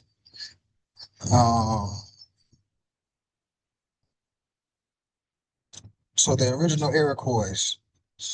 Last but not least, their Arabian counterpart to the Iroquois, known originally as the Kingdom of Uruk. It represents the cradle of civilization in the Eastern Hemisphere, with Uruk meaning the land of the deep roots. Over time, Uruk became mispronounced as Iraq. Regardless, Uruk or Iraq runs parallel in origin, meaning the etymology of the Iraq Khoi. So we talk about Iraq, we see the connection to the empire. It's the same exact word on both sides of the Atlantic Ocean. Putting the pieces together, the cat people came from the land of deep roots in the cradle of civilization, which migrated down from the kingdom of Sumeria or Iraq into the land of Al-Kemet, quote unquote Egypt, and the bloodline of the pharaohs. These are all proactive and direct references to the whole Moorish legacy coming out of the majestic and noble Eastern Hemisphere. As master mariners, they used regal dominion of the maritime seas to carry royal bloodline of the Temple of Solomon across the oceans of life into the rich and powerful Western hemispheres of the Almoricanos, or the Americas. The Amexian Empire. The Egyptian university system represented the spiritual capital that bonded the Asiatic nations together in this global movement. However, there was a second yet equally important identity for the Moorish legacy that was coming to surface, known as the Amexian Empire. It represented the economic ebb and flow of the Asiatic nations, the brick and mortar of global maritime commerce for worldwide Moorish movement. As a global identity, it was decided that the capital for the Amexian Empire would be Morocco. It's in the name, Moor plus Akko, which translates to the land of the Moors, or the city of the Moors, or the capital of the Moors. Morocco in Arabic is Al Mamlak, or Al Maghrib, yeah, kingdom of the Western Hemisphere. So that's another point too. When we're talking about the Maghrib, we're talking about the western part of the world. So just to add on to what I said earlier, as far as Noble Joe Ali got pictures with the Moorish flag before the Kingdom of Morocco was established, just the word, and we speak in English, but when you go to more ancient languages, Morocco is the Maghrib, or in Arabic, which means the West, Western Hemisphere. That's why Maghreb al-Aqsa is Morocco, the extreme West. So what's on the west of the globe? North America, South America, Central America, Mexico, right? So I just wanted to add that in there. Let me check the chat. Oh yeah, so it's Vernon Watson Bay put some heat in the chat to correspond to what I'm talking about right now.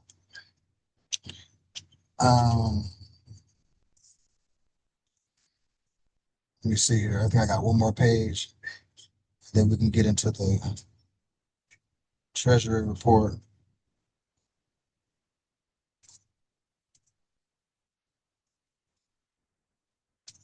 And any thoughts or comments while I'm looking for this other page, just put them out there in the chat.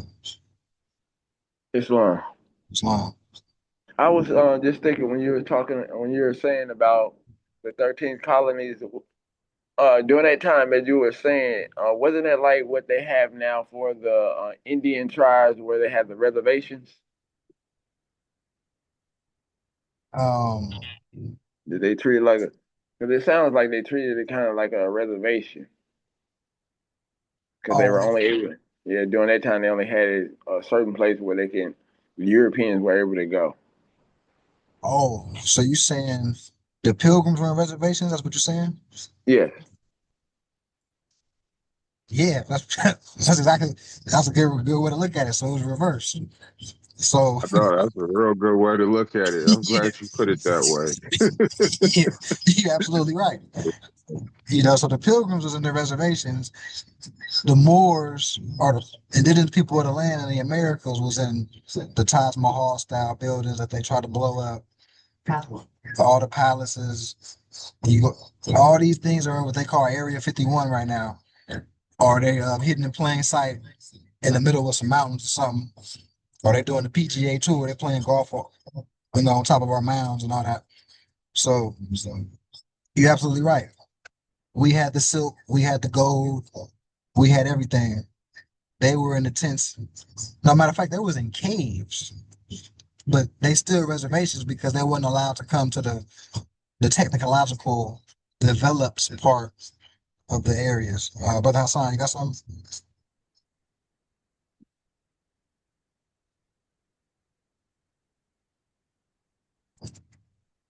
Islam, Brother Hassan? You hear me? Can you hear me? I can hear you now, yeah.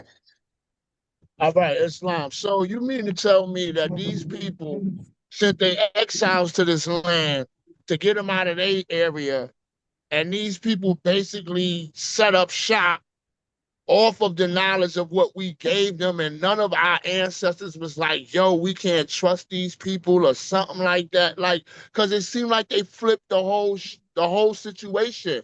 Because up here in Connecticut, it's a casino, and it's called the Foxwood Casino, but it's a tribe that owns the land that the casino was on. And my thing is, okay, they took our role and put it to the pale skinned Indian and gave them land and everything that they were supposed to give us. Like, that's deep. Like, how do we get that back? Because that's crazy. I yield. Islam. So it's two things that you were talking about. One, we have to understand that a lot of people say, why do we allow these pilgrims to come over here and set up shops? Okay, that's a valid question. Because even at that time, it was more saying the same thing. The same thing you saying, it was more saying that at that time as well. But what was going on is, remember the empire was vast, so we were dealing with Christian Moors in Europa, Queen Elizabeth specifically. If you look up something called the Moroccan Anglo-Saxon Alliance, you see our Sultan over here was dealing with Queen Elizabeth I and her successor, King James I. And we traded natural resources. Based on that natural resource of trade, we allowed their subject citizens, their vagabonds, their thieves, their lowest of the low, and their society to pretty much carry out jail sentences on the east coast of North America. All right, now fast forward, these pilgrims that are carrying out jail sentences over here say, you know what? I don't want to be connected to that government. I want to be connected to what the Moors over here in North America are doing. They came to us with that plea and said, you know what? Can we do this? It was like, no, y'all not organized. Y'all not organized enough. And that's where we start going through all these supervisor presidents because they were attempting to get the organizational game up before they come back to us with another offer. It took them about 15 years to get organized. Maybe longer than that. Matter of fact, it was like 100 years because Jamestown was in 1610. Articles of Association was like 1770. So we're talking about over 100 years it took for them to get organized. They finally got organized. On top of the fact, some of these, we're calling them pilgrim, but it's layers to it because it's like George Washington was a mulatto. You're talking about mixed people here. There's a lot of factors in the game too that we're not,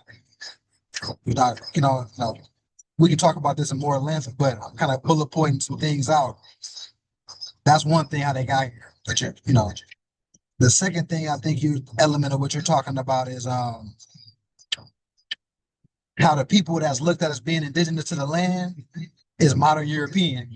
They look like blonde haired, blue eyed people, but they talk about their Cherokee or they talking about their Seneca. That happened with the whole $5 Indian thing. So once you start looking at the Salem, all the Salems, which is peace, the land of peace, where we had our jurisdictions, they'll take our women, tar and feather them, because these are the landowners. All the princes, like how we was talking about Benjamin Banneker Bay and John Hanson, these are actually princes of confederations wearing supervisor hats. So all these people was getting hung, like in school, K through 12, how they showing us pictures of slaves being hung, tar and feathered. These was actually royalty. These are actually nobles of America. Caliphs, sharifs, emirs, vice regents on American soil, pharaohs on American soil, getting hung. Once that started taking place, then you got the Trail of Tears scrambling different tribes in different parts of America so they wouldn't have war tactic, revolution opportunities. Separating the women from the children. Now they're being taught that they're from Africa or something, whatever, something wild that had nothing to do with their culture. Now you got a vacant land. You got people that's abandoned in their state for lack of knowledge and force. Now that allowed these modern Europeans to come in and say, "Oh, we're the Indians," and now the rest is history. So. How you feel about that? Hopefully I explained that well. You broke that down extra crazy, Brad. I appreciate that. And the point that you said Washington was mulatto, I believe that because I never met an Albion in my 46 years on this earth with the last name Washington. The only people I know with the last surname Washington, people that look like me. You know what I'm saying? But thank you for that. I yield. Islam. Cloud, you got something to add? Islam, I wanted to add something real quick. Sorry, I'm driving right now, but I know I've been a little absent. I'm doing a few weeks, so just so everyone knows where I'm at. But from my understanding is that, people, parts of my act, right, being at peace and love. So, with the dealings and people, they just think that they're gonna do anything to flip on the people, And so that was the first mistake. Even though there were some people within the tribes and stuff, they're kind of like, But another way that the colonizers came in to kind of take over was that they started to introduce alcohol. And alcohol was already around, but it was used for more like ceremonial, like medicinal use. The colonizers, they were just drinking and doing all kinds of crazy things. And I did some research on this because I work in the prevention for substance abuse. And that's the long-standing history of why alcoholism and drugs kind of got into the communities. And that's also with getting the land vacant, right? Where they're able to drug the people, get them addicted. And now they're not on the land. Their minds aren't there. And so there's a lot of different reasons as to why, the land got taken over. Right. Then when they would go into land negotiations, they would bring alcohol with them. So that way they wouldn't make good decisions. Right. They would use it like, oh, we're going to celebrate. Yeah, we're going to drink. And then they would go underneath them and try to get like a sneaky little deal. Pretty much what the colonizers were doing.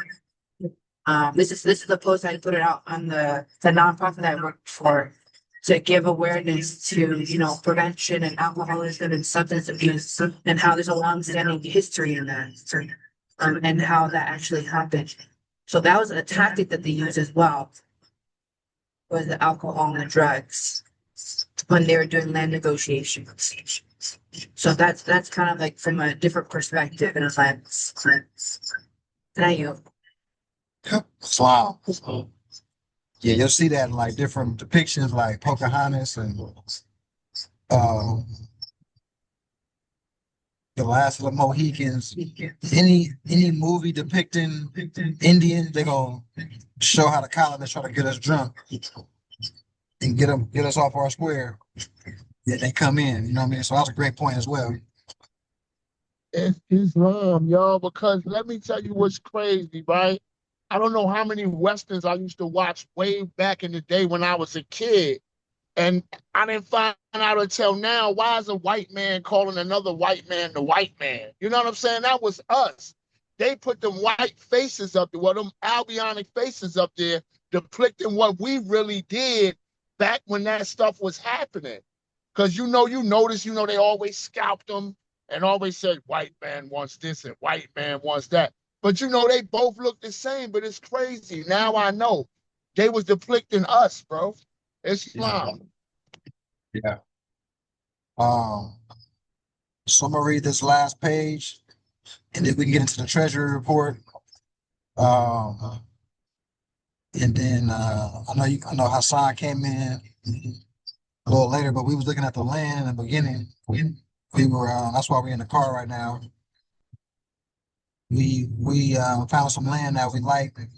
We want to make an offer to the seller, to the last owner of record, and we walked the land and asked some neighbors questions about, their gates, their perimeters, their septic tanks, what they use to level the land out, their bulldozers, etc. So just a little quick update on that for the people that was here earlier.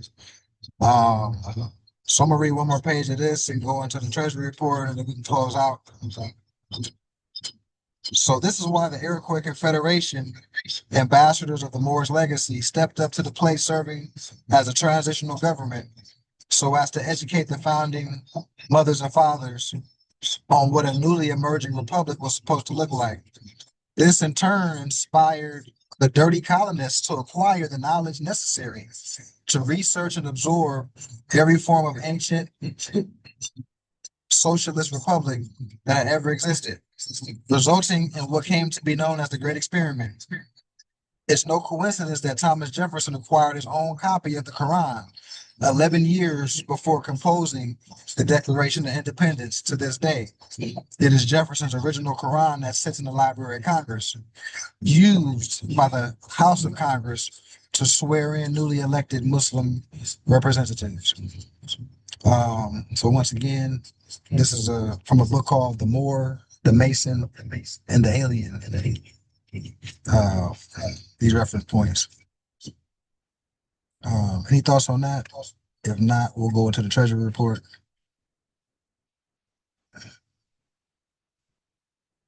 But these are things people don't know. When you think of Thomas Jefferson, you're not thinking of him in being sworn in with the Quran or having a Quran. They coming off as they Christian, like it's a Christian nation and all that. Islam. Islam. Yeah, like you just had said about on George Washington and those people of that time that are that they say were presidents, the new those presidents, just like Lincoln being a Melungeon.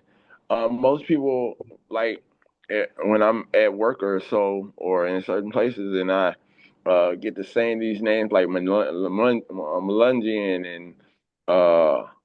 and saying what these people were at that time and giving a reference of how they may have looked, even though I'm visually impaired. So I give some type of, for the people that I work with that have been visually impaired or blind for as long as they have been alive, giving them some type of description of what these people may have looked, because inside their head, they think that these people were pale skins, because in school they teach that they're pale skins. So um, the truth is starting to really come out and having this type of information and it's not being really pushed out as much because people are in their mind when we watch movies and or even on social medias that are using what schools have given them or what other people have given them and not what it really was.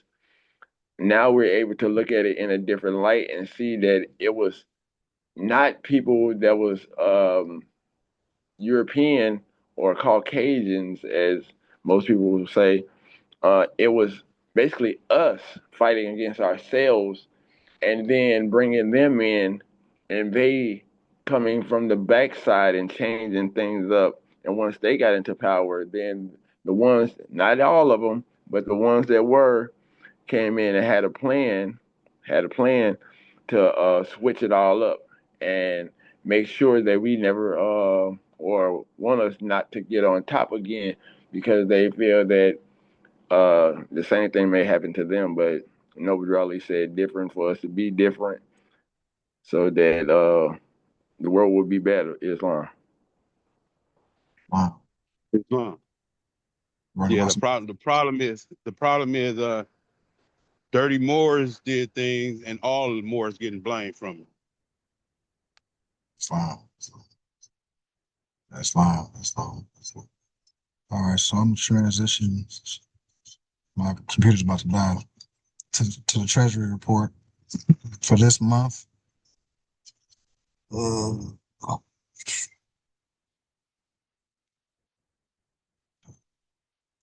nice bathroom.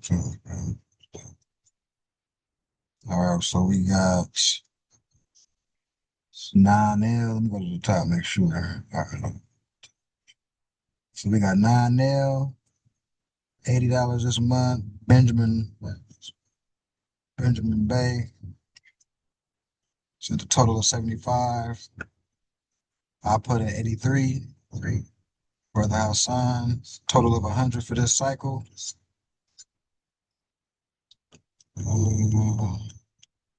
Sister Townsend Bay put in 100 for this cycle.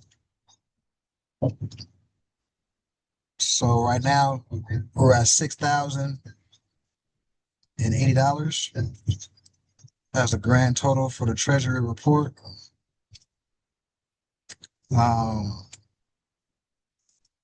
As far as the land, like I said, we just coming back now to LA. We just came back from Sun Village. We walked over the land. That was 5 acres. And we like what we saw. Very operational. We got neighbors that are already getting cracking with their demonstration. They got their gates up. They got their family working as a construction team. They're working together.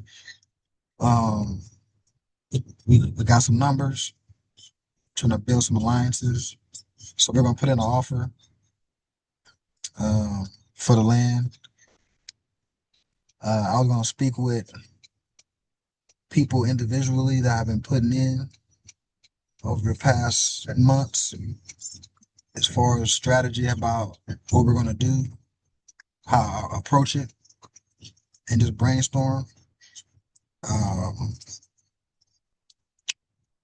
So other than that, I don't want the computer to die on me, but let's do one more round of thoughts and comments before we close out here in prayer.